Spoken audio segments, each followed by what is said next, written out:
Hey everybody, it's PartyElite with another online battle today. It's been a long time since I've done one of these, and I'm certainly hoping to do plenty more this year. In this battle, I play as the Greenskins against the Empire led by Krabby.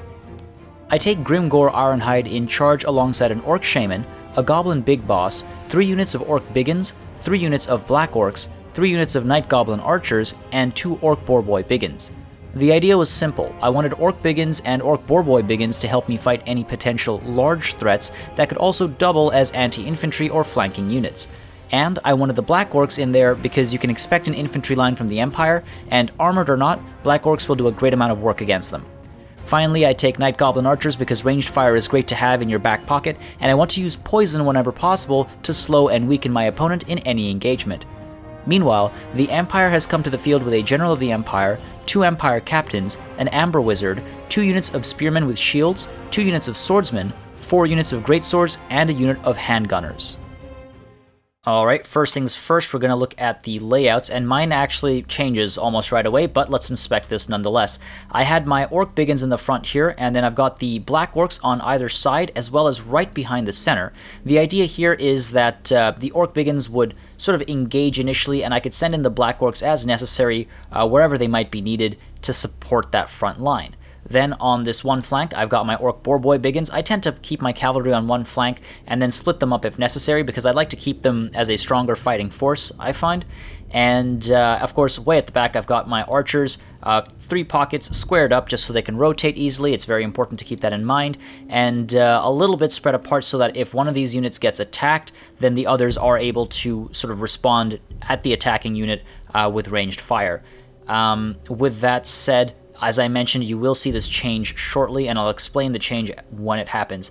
Meanwhile, the Empire, a very basic layout over here from them as well. We've got the Greatswords up in the front, Spearmen off to one flank here, Spearmen over here, so ready for any flanking maneuvers that may have come in. The Swordsmen just backing up the center a little bit, again, to dive in and provide support wherever needed. And just that 1 unit of Handgunners off to the side here, and of course, flying overhead, the Empire Air Force. Now, I've been taken out by the Empire Air Force in past, which makes me very cautious whenever I match up against the Empire.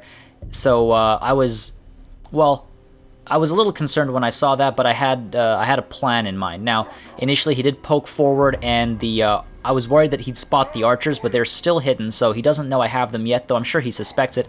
And you can see the change happening right now. What I actually do is I rearrange my my Black Orcs and my Orc Biggins, because I want the Black Orcs to take the brunt of the charges. Basically what I want is the infantry engagement to happen between the Black Orcs and, you know, the Great Swords or the Swordsmen, whatever it might be. I want the Black Orcs to capture that front line, and I want the Orc Biggins free to come in from the flanks, or to help keep my archers safe if some of these flying units dive in alongside these Orc Boarboy Biggins.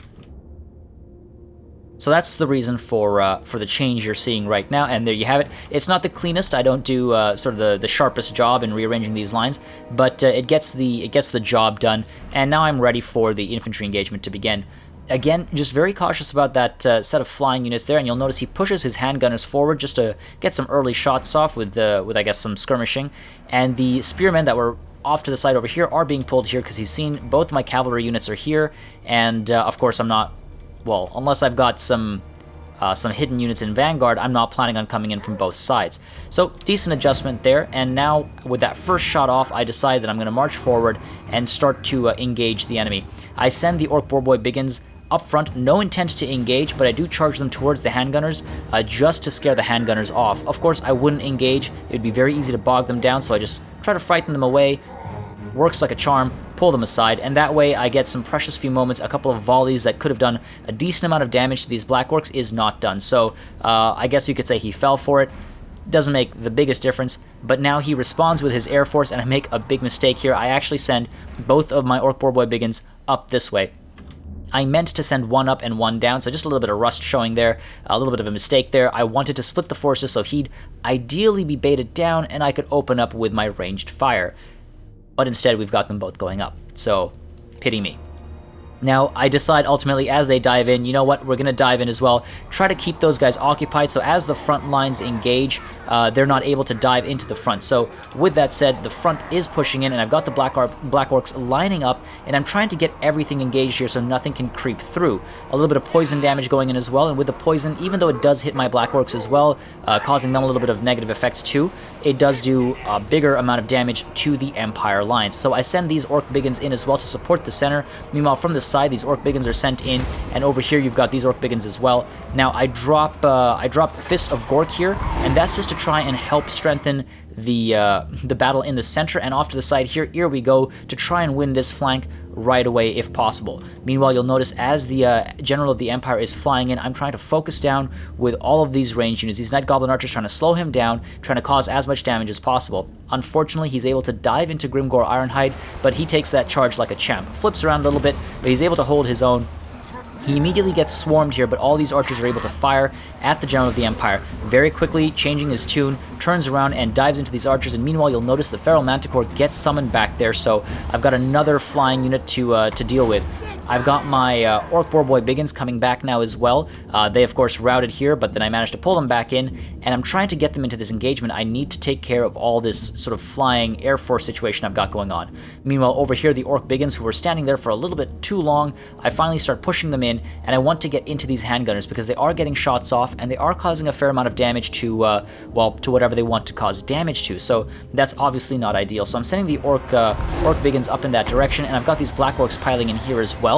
And you'll notice in just a second, with that Flock of Doom going down, some great Flock of Doom hurting my high tier units, but you'll notice in just a second here, I drop the Foot of Gork, and that does a tremendous amount of physical and morale damage. Unfortunately, though, as these Biggins are going up there, I notice it's just barely not enough, just a little bit short of causing a rout, so I reassign these guys, get in a rear charge, and what that does is it actually allows me to free up a lot of my units, and that's the intent there. Even though the handgunners are still hurting me, by turning around and routing all three of these Empire units, I free up 1, 2, 3, 4 units that can do a lot more work elsewhere. So after I handle that front line, I send the very same Orc Biggins back up this hill into the handgunners, and once they engage, it's not going to be a problem anymore. Meanwhile, Grimgor here trying his best to get everyone to continue fighting, dropping Wah, dropping Stand Your Ground, and also using Gitsnik just to try and get rid of the General of the Empire here, and you'll see it's working quite well. The General is surrendering, is giving up.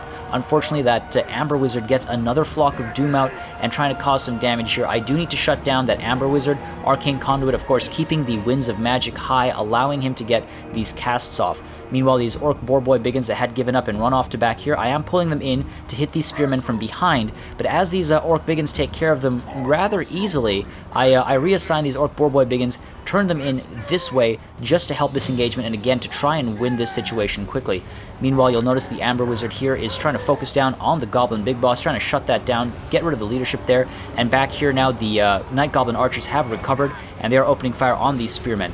Great charge goes in there with the Orc Boarboy Biggins, again just very quickly collapsing this, what I guess you could now call as the left flank.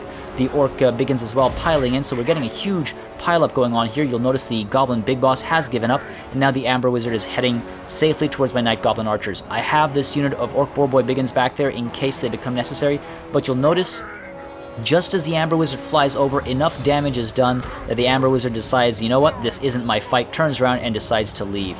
Now I keep firing at the Amber Wizard because I don't want to deal with it if it decides to come back. And meanwhile, you'll notice all around, the Empire units are surrendering. The handgunners there chased them out to make sure they shattered, didn't want them to come back. So right when they started to shatter, I bring these Orc Biggins back. And really, it's just a matter of a handful of units. Of course, I want to keep Grimgor alive here. I drop Fists of Gork on him just to make sure he's basically constantly hitting the enemy and also is very hard to hit. Arrow fire coming in as well, trying to get these guys to fall apart, both because of morale and health. You'll notice I get this charge coming in as well. Ultimately, these spearmen back there, they decide it's time to leave. They're shattered, they are running off, and in just a moment's time, they get sandwiched by Orc Boarboy Biggins from two sides. And with that happening, the Empire captains start to give up as well, and there you have it. A full shatter and a Pyrrhic victory for me. Now, the rust was probably pretty clear in my play here. I left some units standing around a bit too much, and there were certainly some misclicks, but prioritizing targets and magic helped obliterate the Empire front lines and allowed me to win the day despite that. As always, for more Total War content, make sure you subscribe to this channel. As I mentioned before, I'm hoping to get more online battles in this year, and there's always more Total Breakdown if you're constantly hungry for battles. With that said, thanks for watching, and I'll see you on the battlefield.